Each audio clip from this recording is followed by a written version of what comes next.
Okay, welcome back. Last time we finished off the Torifune, and now Sumaru City has taken flight, and we can now go to the Sumaru Castle.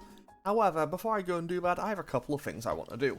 Now, it's finally time for this guy to do the one thing he does in the entire game. And he's going to tell us, hey, Pad Paracha was safe, actually. About the jeweler Pad Paracha, it's rumoured that it's going to reopen in Conan. I guess the storekeeper was alright. So we now have access to Pad Paracha again. Well, when we go and spread the rumour, which we will be doing momentarily, because I also want to go to Yumazaki, because we also have another thing going on here. If we go back to the Mu continent, we can now go and talk to this girl here. Nice to meet you. I'm Fuyuko Tsukikage, a horror girl who goes to sevens. Is this really your first time here? Oh well, did you know? A few months ago a taxi ran into Mu continent and killed several people. That's probably the work of the cursed taxi. It may be on this Mu continent even now. What for? To run over and kill humans. That's the cursed taxi. I would like to get some proof of it and send it to my favourite magazine, May. If I have proof, it'll surely be published. Well, let's see if we can do something about that for you. Okay, so now I don't need to go to Club Zodiac. Now I need to go back to Hirosaka. There we go, Hirosaka, now we go... Why am I going? No, I need to go to Aoba. I finished Innocent Sin how long ago, and I'm still periodically going back to Hirosaka to go to the detective agency. Anyway. Hi, Chief Todoroki. Let's just spread some rumors here. So we have the cursed taxi has now been reported to appear at the Mu continent. We can now I don't need those. Pad Paracha was safe. Fantastic. We now have access to that. And was there a third rumor that I needed? No, there was not. The other ones are all tied to just kind of shops, and I don't think I really need. Especially because one of them can be kind of actually detrimental, where it'll basically be like, hey, actually, they will only serve half your party now. Okay, so, let's see what they have to say.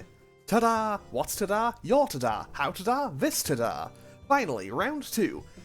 Mu Continent's Time Attack Dungeon. The Cursed Taxi Cap competition has begun. Okay.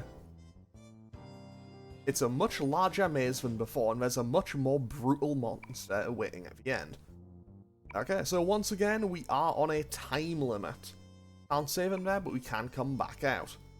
So, now we can take on the challenge, and away we go. So, pretty much, now as soon as we go in, and it starts. So, we are now on a 10-minute timer, and we need to find our way to the end, fight the boss, and make our way back. I do not remember where I need to be in order to do this. However, I can make this a lot easier for myself, because I have the golden honey now. Meaning, I can kind of use that. I can kind of just... There we go. I can use the golden honey to basically tell all enemies to go away until I find the right path, which might actually be the play. Because this way I basically get to go and identify the path that I need to be on for free without ever needing to worry. And that could be very, very beneficial to me, because I know me, I will find my way to going... Words are words. I will find my way to going the wrong way every single time without fail. I don't know how I do it, but I really do just manage it every single time. I'm pretty sure I need to get to the final floor, well, basically. I think this is the path for it. So, let's find out. Hopefully I am going the right way. Also, Trisha's fountain is still here. What's she have to say? Anything? Anything interesting? Just make small talk. It's dangerous outside the door. One mistake means a lifetime of pain. Don't be a tightwad. Recover. Okay, fair enough. I think that's the least hostile conversation I've had with her in this game. Probably because every other time I've talked to her, it's been me saying, no, I'm not paying your ridiculous prices. And her telling me to, you know, telling me, not so politely, to basically just go and die because I'm not paying her ridiculous prices. Also, I should have turned off battle animations, because these take a little bit, and hey, it may only be like 7 to 10 seconds, but hey, that can actually, you know, that adds up a lot. Like, that adds up a lot when, you know, you're talking in the situation of, hey, I have a maximum of 10 minutes. Now, hopefully this is where I needed to be, because if it isn't, I'm gonna feel a little bit stupid. Video game room. Door's locked. It has a code? Oh no. Oh no, no, no, no, no, no. I hadn't prepared for this. I was not prepared for this. I didn't know there was a code I needed here. Is there a person I need to find in here? Okay. Suddenly I'm feeling a lot less confident, because I'm sure that there probably is a code in here that I can just learn. I mean, realistically, I could probably try to just brute force my way through it. And also, I'm not going to do that because, you know, it's assumably a 4-digit code, and that is thousands of potential options. And this area appears new. Yeah, I think there must be a person somewhere. I would like to believe that there's a person in here somewhere who will tell me the answer, rather than me having to just figure it out. Or, I don't know, find a demon that'll tell me. No way would they be... I don't think they would make it so it's, hey, you have to go and talk to demons and make a pact and get the rumor from them, and to learn how to get through. I don't think they would do that. You know the code? Security guard set the code number. He's the only one who knows how to open the door. He was going to go check the 4th floor. Thank you for this information. It is actually vital information to me, because I really needed to know that. Okay, so now that we have this, let's keep moving forward. Now there's the 3rd floor. Can I move to floor number 4 from here? Yes, I can. Security guy, where are you? There you are. Person who locked the video rooms off today. I should have asked for the 4-digit number. I do remember this. Last time I asked him, he said, as he told me, the 4-2. The 4-2, huh? The 4-2. So it's 1111. I hope it's just like 1111 or 0101 or something. I think I should have talked to that guy more than once, but you know what? Here we go. Anyway, while I'm playing little mini game, doing this mini game, I suppose. Speaking of actual games, I finished Resident Evil 7.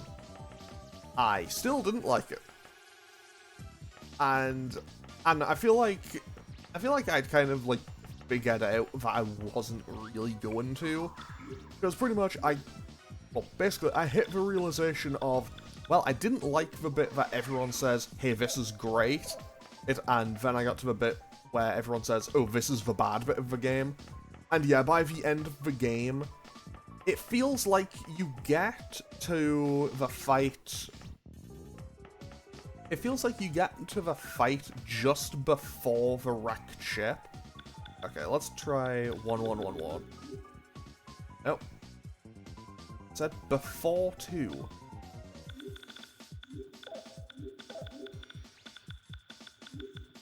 No, that's not it.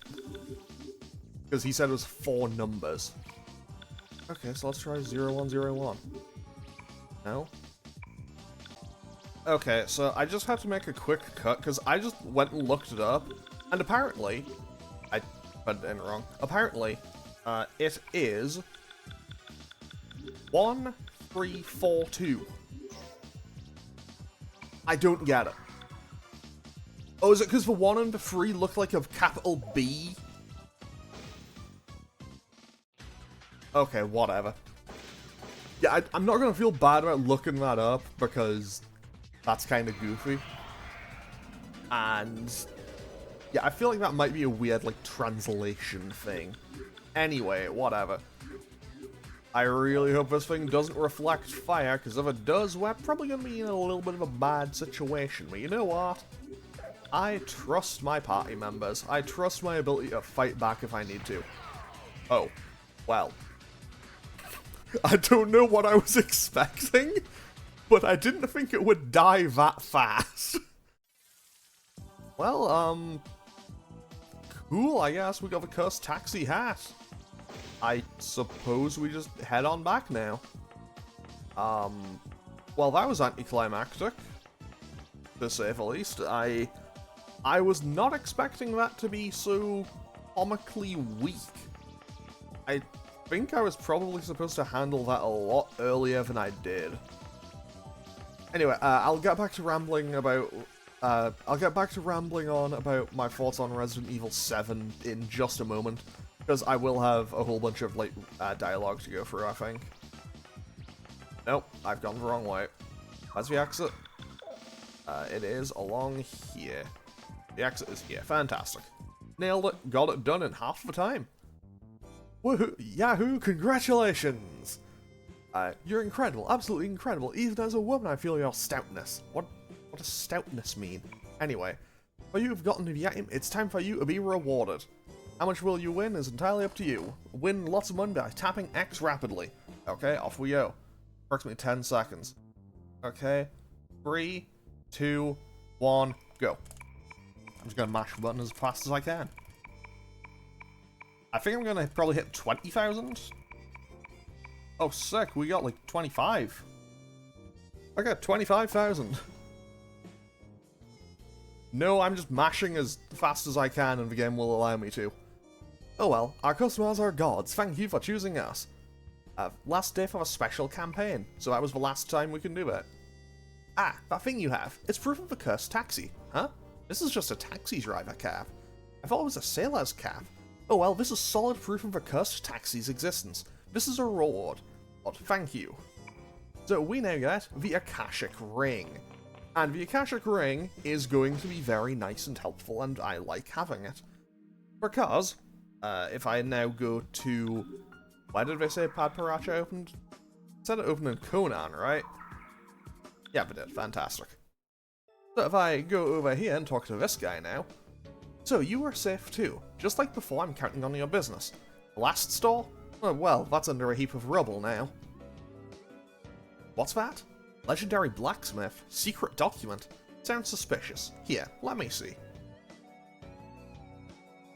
Holy crap, if I made it like this, it'd be powerful. But I know even the black market doesn't carry those materials. If you want me to forge you this weapon, then you'll need to bring me the necessary materials. If you've got the goods, I can make it. So, we can now get the legendary stuff. So, we need Legend Brights and Akashic Rings. So, we can get Legendary Glove, Handgun, Coin, and Katana.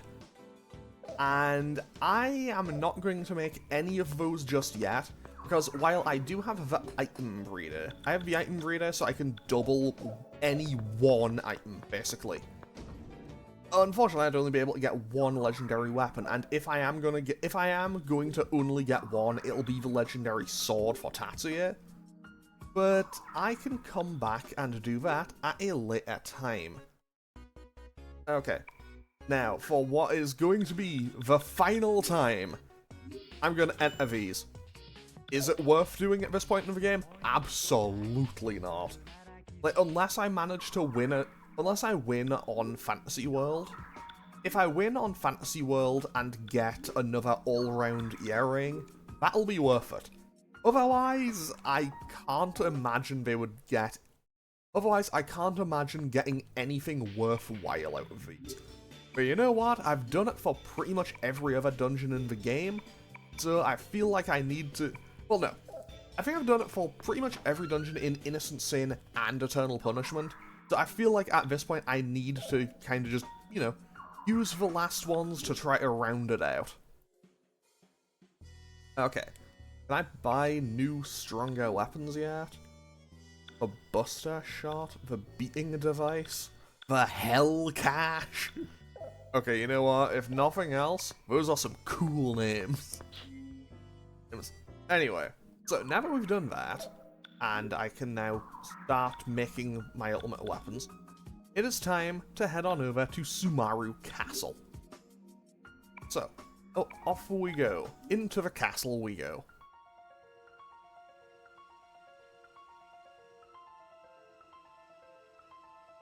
I am Joker, the one who opens the door to Utene. It is suggested to solemnly offer ancient prayers. I am Fukuhi. Prayers are Kotodama. The spirited words, you should gather the 7 Kotodama and offer ancient prayers. I mean, we could do that, or I'm just going to teleport to here, because I know how to skip this. Thou shalt carry thy feet in the sequence of Dupa, Merak, Felpa, Merges, Alioth, Mizar, and Alkaid. Okay, here's the answer. Sorry, what did that say? One who knoweth the intention of the 7 Kotodama, thou shalt offer the great prayer. So the answer is Perseus. Perseus. One who realizes the intention of the 7 spirits, offer the Henbei of Perseus, and walk the path to the stage. If thou completest this, the Hokuto Gohu shall be unbound, and the path to the stage shall open. I did some research prior to coming here. Perseus is a constellation named after the man who slew Medusa in Greek mythology.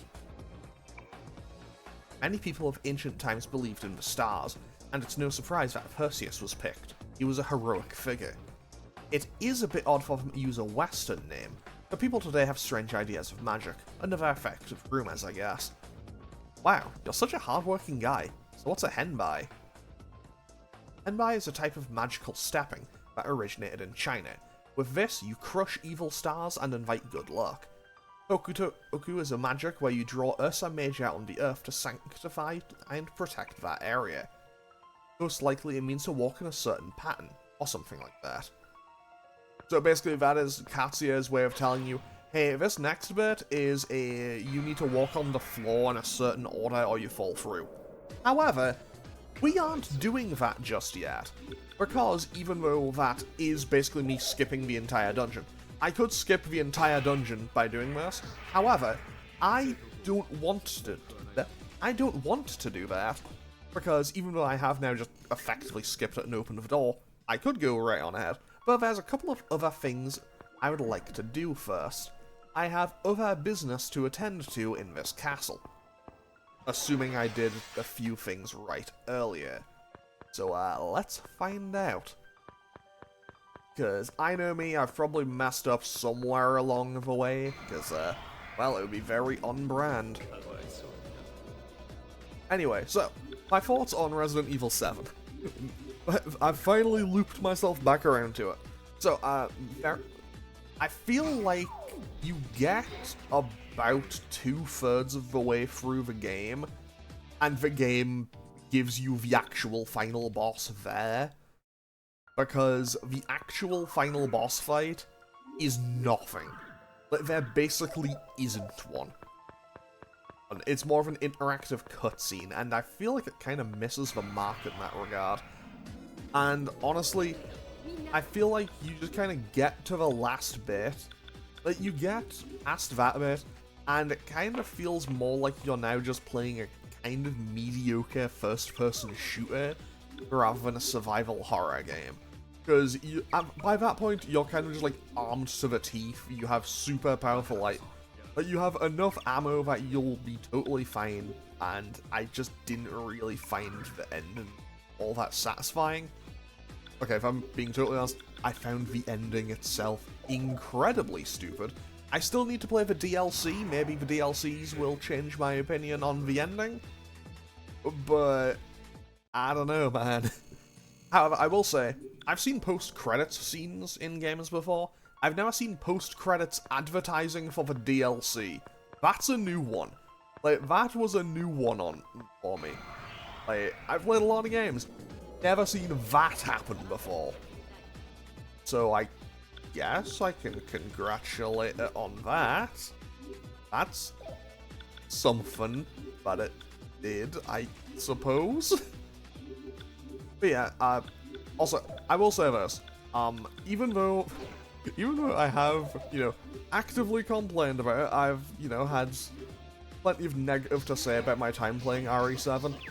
Don't get me wrong, I've still replayed the entire game, another full time to get the game done, or I think it's like, beat the game within, it was something like, beat the game within 4 hours, only open the item box a certain number of times, and only use the healing items a certain number of times. Which was a bit of a weird one. Then... Okay, this is a new area. And I'm currently making my way through Madhouse difficulty. Which, honestly, Madhouse difficulty is genuinely kind of interesting. I'm not having an awful time with it.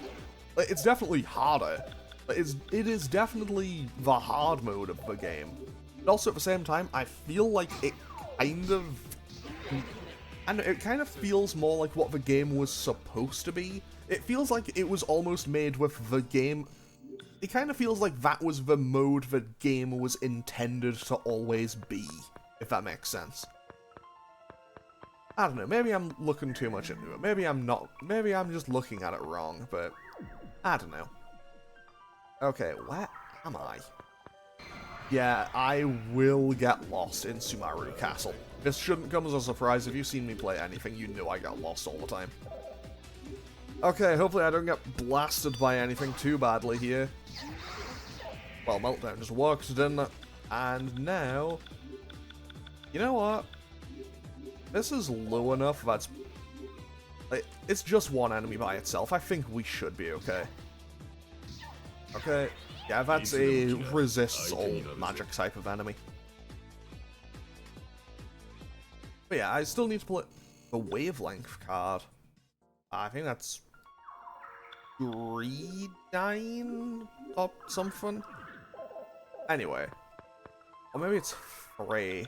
Oh, I don't know off the top of my head.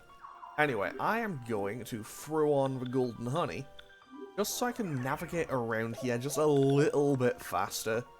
Because I would quite like to find at least one of the things that I'm looking for before I end today's episode. I have to say before I end today's episode because this castle will probably be 2 episodes. However, at the same time, this is the second last dungeon in the game. We will be doing a few more kind of extracurriculars before we finish off the game properly. But if you're just going through the main story, this is the second last dungeon in the game. So we are very close to where the game would normally end, I suppose. Oh, that's... Oh no, wait, that's where you would get the thing to be like... That's where the thing was to be like, hey, here's this part of the code. And they probably wanted you to actually, write it down. But... Why would I do that? I've played the game before, no code. I've played the game before, you can't trick me, Persona 2 Eternal Punishment. Well, this area is new. Is this the area I needed to be in, though? That's the real question.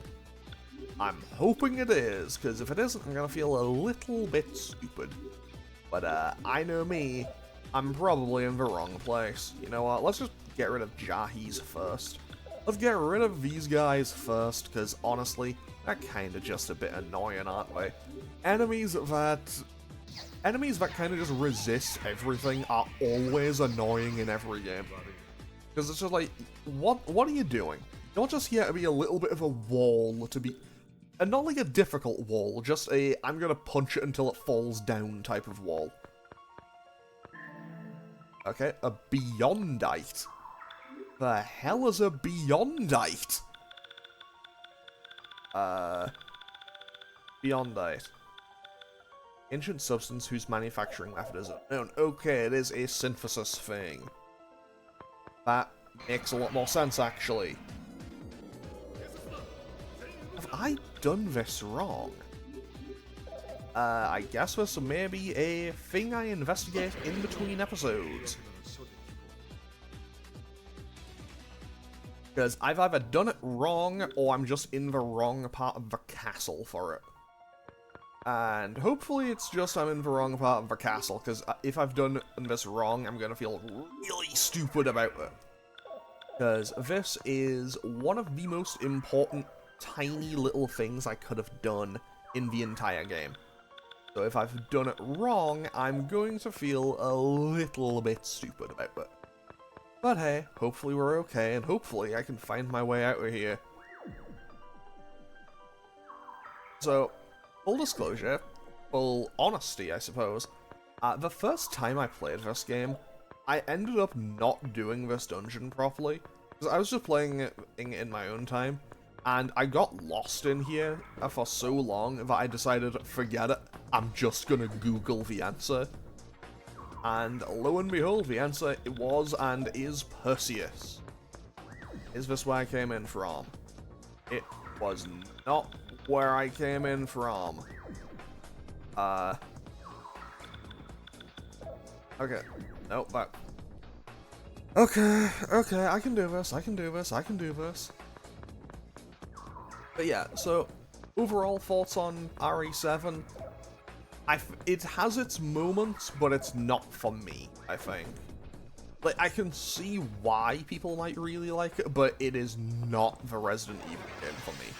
Like, it's, of the ones I've played, it's my least favorite. I should note, as of the time of me recording this video, I have, the Resident Evils I have played are Original 1, 2, and 3, the remakes of 1, 2, and 3, 0, and 5, and 7. I guess, because I just finished 7. Oh? Is this where I need to be, or is this just a secret? Let's find out. Because this seems like a new area to me. But hey, is this where I need to be? Well, I don't think it's where I needed to be, but... hey, free stuff is free stuff, you know? And a Megiddo card is quite nice. Okay, that's the lithograph for Merak. Which would tell you... I forget which one Merak was. I think that was one of the S's. I think it was... And it was one part of the spelling of Perseus. I'll tell you that for free. Okay, where does this take me? That took me back out. Okay. Honestly, so this is where I get to play a fun little minigame. Not even a fun little minigame. This is where I get to drop the information. I didn't actually know about the golden honey until this playthrough. So every time I played through this game, I had to actually, you know, face off with all of the random encounters and get increasingly irritated by them. And apparently I've done everything I can in this area, so let's just head on back, I suppose. Where do I go? It was in... yeah, this was the reset point, the Ursa Major Warp. Okay, I'm gonna check out this, like, area. I'll check out this teleport zone, and then I will end off today's episode. Okay, we found a Balm of Life. I should stock up on those. I think stocking up on Balms of Life is going to be important for me, because I remember the end of this game, and I'm not gonna lie, I'm not gonna joke, that final boss kinda means business. Like, to the surprise of no one, Nyarlathotep means business. Note, Nyarlathotep does not translate to business, as funny as that would be. Okay, so we just melt down and annihilate those things. Tatsia will get another level up and get a, what, vitality boost, I think? Agility boost, okay. I think Tatsia does have the most balanced stats out of everyone in the party, so that's kinda nice. And that's just an empty box.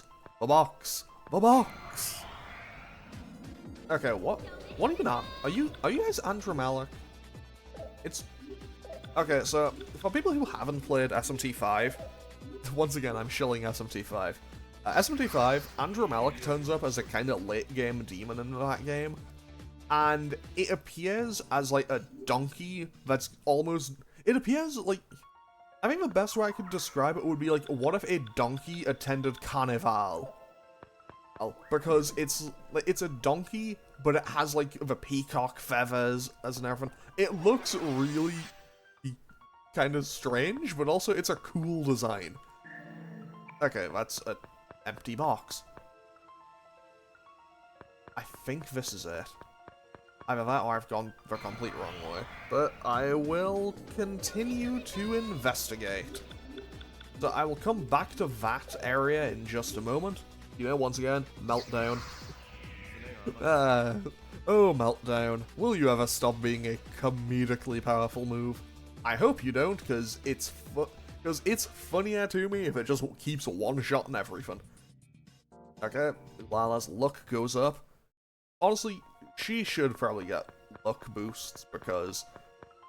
Not because luck is a good, important stat, but because, honestly, if a character kinda needs it, it's her. Like, Lala's kinda characterized as being a character who consistently seems to have awful luck. Okay, there's the Mizar lithograph. Also, yes, I am fully aware that I said, hey, I'll do one more and then end off the episode, and then I just kept going. Don't worry, I'll end it off after this one, I promise. Okay. So I do need to investigate the Kagare chamber as well, but I'll come back for that once I investigate the rest of this floor. Because I would quite like to investigate the rest of this floor. I say that like there's a whole lot to investigate. Anyway, let's go back to the Kagare chamber and see what's going on in there. Oh, hi, Mananan, how are you doing? Anyway, catch us Towering Inferno, buddy. How you doing? Towering Inferno? You're on fire. Good job. Good job, buddy. Boom. 892 damage. Dead. And also, I should note, I'm recording this on October 30th. So I'm hoping I can finish getting everything done for RE7 soon, so I can start something new at the start of November. We can't just destroy that thing without giving it some thought first. We've saved up some pretty nasty things. How much is in there? The back is all hazy, so I can't see. The Kagare they got from the people. They're transporting it somewhere. I can't run away from my sin so easily. I have to atone for my sin by myself. Okay, so there's probably just like, you know, rows and rows and rows of those tubes, basically, to be like, hey, we've collected an awful lot of it. You know, as the bad guys with their, you know, super evil mega plans tend to do with these things. Okay, so this should link me back to the Ursa Major Wharf, right? It does indeed. Okay, so what I'm going to do is save and end off today's episode here. So next time we're going to be making our way through probably the rest of Sumaru Castle, and in between episodes I'm going to do a little bit of investigating to see if I just messed up on this, and hopefully I haven't. If not, I will have to, I know, find the footage from my previous playthrough where I apparently did it right. Anyway, I'm going to end off today's episode here. I will hopefully see you all again on Monday as we continue with Sumaru Castle. But as always, feel free to leave a comment or click any buttons down below if you feel so inclined. And I'll hopefully see you all on Monday for more Persona 2 Eternal Punishment. Okay, thanks for watching. Later.